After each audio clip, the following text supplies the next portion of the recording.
Hello friends, welcome back to our channel. இந்த வீடியோவில் நம்ம என்ன பார்க்க போகிறோம்னு பார்த்தோம்னா, மே 18க்கான கரண்ட் அஃபேர்ஸ். ஃபஸ்ட்டு ஒன் பார்த்தோம்னா, பன்சாத் திருவிழா எந்த மாநிலத்தில் கொண்டாடப்படுகிறது? ஜம்மு காஷ்மீர் மாநிலத்தில் அனந்த்நாக் மாவட்டத்தில் இருக்க காசிகுண்ட் கிராமம் அப்படின்ற பிளேஸில் தான் பன்சாத் திருவிழா அப்படின்றது கொண்டாடப்படுகிறது. இது எதற்காக அப்படின்னு பார்த்தோம்னா, வசந்த காலத்தை வரவேற்கும் விதமாக தான் இந்த பன்சாத் திருவிழா கொண்டாடுறாங்க.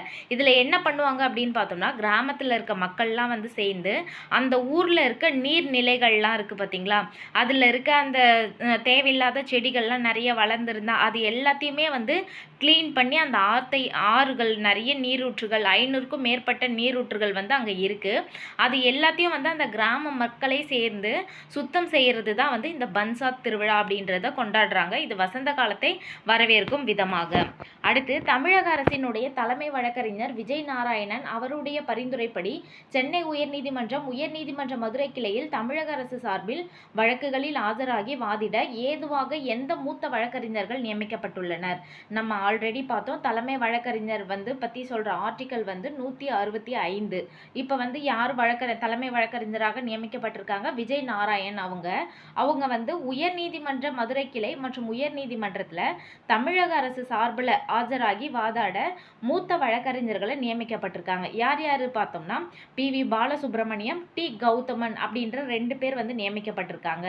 மாநில அரசு தலைமை குற்றவியல் வழக்கறிஞர் யார் அப்படின்னு பார்த்தோம்னா, ஜான் சத்யன் அப்படின்றவர் நியமிக்கப்பட்டிருக்காரு. அடுத்து, விமானப்படை பயன்பாட்டுக்காக எங்கு முதலாக ஏர்பஸ் C-295 போக்குவரத்து விமானம் பரிசோதனைக்கு தயாராக உள்ளது? குஜராத்தில் இருக்க வதோதரா அப்படின்ற பிளேஸில் உருவாக்கப்பட்ட C-295 போக்குவரத்து விமானம் தான் வந்து பரிசோதனைக்கு தயாராக உள்ளது. இதை வந்து டாடா ஏர்பஸ் மையம் தான் வந்து தயாரிச்சிருக்காங்க. C-295 அப்படின்றது இதில் 70 வீரர்கள் பயணிக்கலாம். இராணுவ தளவாட பொருட்களையும் எடுத்து செல்லலாம். குறுகிய ஓடுதளத்தில் இந்த விமானம் மேலே எழும்பும். விமானப்படை பயன்பாட்டுக்கு 56 ரக விமானம், அதாவது 56 C-295 ரக விமானங்களை கொள்முதல் செய்ய ஸ்பெயின் நாட்டுடன் ரூபாய் 21,935 கோடிக்கு இந்தியா வந்து ஒப்பந்தம் செஞ்சிருந்தாங்க. இந்த ஒப்பந்தத்தின் கீழே 16 விமானங்கள் ஸ்பெயின்ல இருந்து வாங்கப்படும் அப்படின்ட்டு அறிவிச்சாங்க. மிச்சம் இருக்க 40 விமானங்கள் வந்து மேக் இன் இந்தியா திட்டத்தின் கீழே இங்கேயே வந்து உருவாக்கப்படும் அப்படின்ட்டு சொல்லியிருக்காங்க.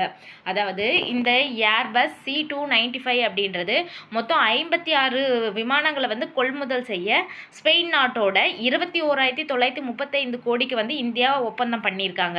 அதில் வந்து இப்போ 16 வந்து ஸ்பெயின் கிட்ட இருந்து வாங்கிட்டாங்க.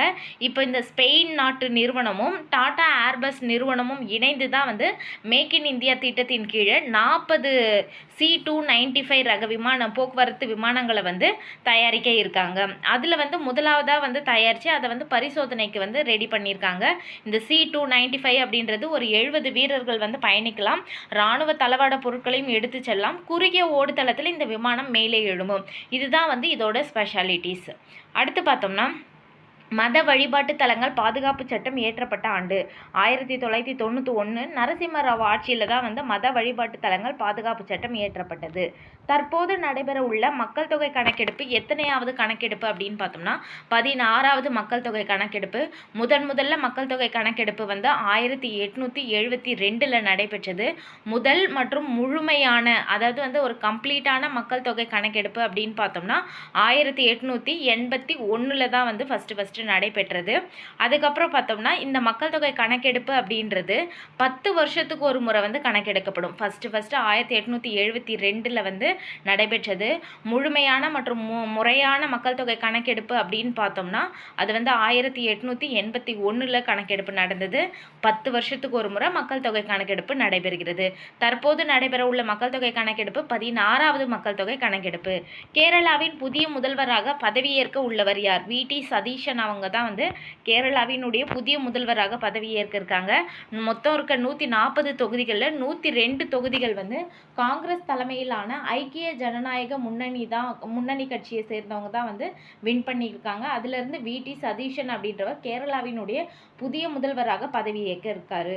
நாட்டின் முதல் விண்வெளி தொழில்நுட்ப தனியார் நிறுவனம் எது அப்படின்னு பார்த்தோம்னா, ஸ்கை ரூட் நிறுவனம் தான் வந்து நாட்டினுடைய முதல் விண்வெளி தொழில்நுட்ப தனியார் நிறுவனம். பவன்குமார் சந்தானா அப்படின்றவர் தான் வந்து இதனுடைய நிறுவனர். இது வந்து ரூபாய் 10,000 கோடி மதிப்பிலான ஒரு தனியார் நிறுவனம். விக்ரம் 1 ராக்கெட் 300 கிலோ எடை கொண்ட ராக்கெட்டை வந்து விரைவில் விண்ணுக்கு ஏவ இருக்கிறதா வந்து தெரிவிச்சிருக்காங்க. அடுத்து பார்த்தோம்னா 300 ஆண்டுகளுக்கு பிறகு எந்த நாட்டிலிருந்து ஆனைமங்கலம் செப்பேடுகள் தாயகம் திரும்பியுள்ளது? 300 ஆண்டுகளுக்கு பிறகு நெதர்லாந்துல இருந்து இந்த ஆனைமங்கலம் செப்பேடுகள் தாயகம் திரும்பியிருக்கு. இது ஒரு முக்கியமான கொஷின். இதில் என்னென்ன விஷயம்லாம் பார்க்கலான்னு பார்த்தோம்னா, மாமன்னன் ராஜராஜ சோழனின் 21வது ஆட்சி ஆண்டில் கிபி 1005 நாகப்பட்டினத்தில் ஸ்ரீ விஜய கிடாரத்து அரசன் மார விஜயோத்துங்க வர்மனால் கட்டப்பட்ட சூளாமணி வர்ம விகாரம் என்ற புத்த விகாரத்துக்கு 97 வேலி பரப்பு கொண்ட ஆனைமங்கலம் கிராமத்தை ராஜராஜ சோழன் பள்ளி சந்தமாக வாய்மொழியாக வந்து ஒரு தானம் வழங்கியிருக்காரு. அதாவது சூளாமணி வர்ம விகாரம் அப்படின்ற ஒரு புத்த விகாரத்துக்கு 97 வேலி பரப்பு கொண்ட, அப்பெல்லாம் வந்து அளவை முறை வந்து வேலி அப்படின்றதுல அளந்திருக்காங்க. 97 வேலி பரப்பு கொண்ட ஆனைமங்கலம் அப்படின்ற கிராமம் வந்து நாகப்பட்டினத்தில் இருக்க ஒரு கிராமம். அந்த கிராமத்தை வந்து இவர் வாய் வழியாக நாங்கள் பள்ளி சந்தமாக வழங்குகிறோம், தானம் வழங்குகிறோம் அப்படின்ட்டு வாய் வழியாக சொல்லிட்டாரு. எப்போ அப்படின்னு பார்த்தோம்னா கிபி 1005 21வது ஆட்சி ஆண்டில். எந்த நூற்றாண்டுன்னு கேட்டாங்கன்னா 11ஆம் நூற்றாண்டு. ஓகேங்களா. அதுக்கப்புறம் வந்து ராஜராஜன் வந்து அதாவது ராஜராஜன் வந்து 1014 உயிரிழக்கும் வரை இச்சாசனம் வந்து உருவாகலை அப்படின்றாங்க. அவருடைய மகன் முதலாம் ராஜேந்திர சோழன் இதை எழுத்துப்பூர்வமாக பட்டயம் வெட்டி உறுதி செஞ்சார். அவர் வந்து ராஜராஜ சோழன் வந்து நான் இந்த மாதிரி 97 வேலி பரப்பு கொண்ட ஆனைமங்கலம் கிராமத்தை வந்து சூளாமணி வர்ம விகாரம் அப்படின்ற புத்த விகாரத்துக்கு வந்து பள்ளி சந்தமாக கொடுத்துட்டேன் அப்படின்றத வாய்மொழியாக மட்டும்தான் சொல்லிட்டு போயிருக்காரு.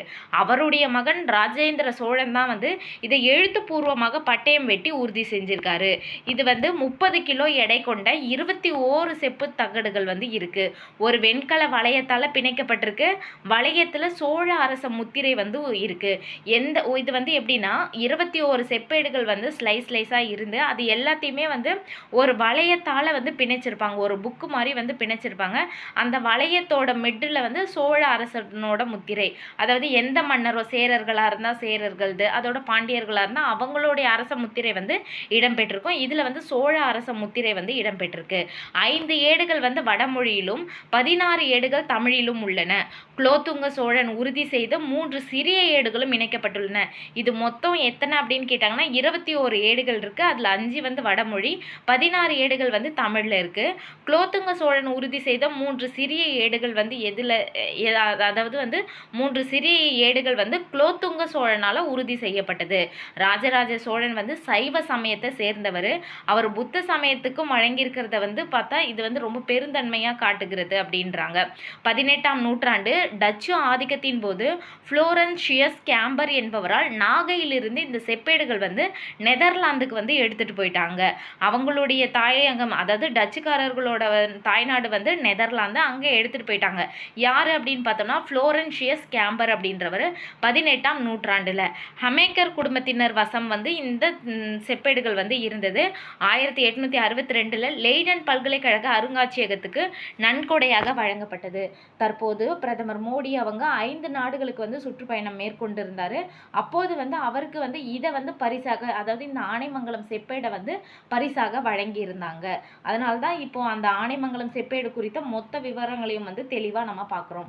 ஓகே ஃப்ரெண்ட்ஸ், இந்த வீடியோ உங்களுக்கு பிடிச்சிருந்தா லைக் பண்ணுங்கள், உங்கள் ஃப்ரெண்ட்ஸ்க்கும் ஷேர் பண்ணுங்கள், மறக்காமல் சப்ஸ்கிரைப் பண்ணுங்கள். தேங்க்ஸ் ஃபார் வாட்சிங்.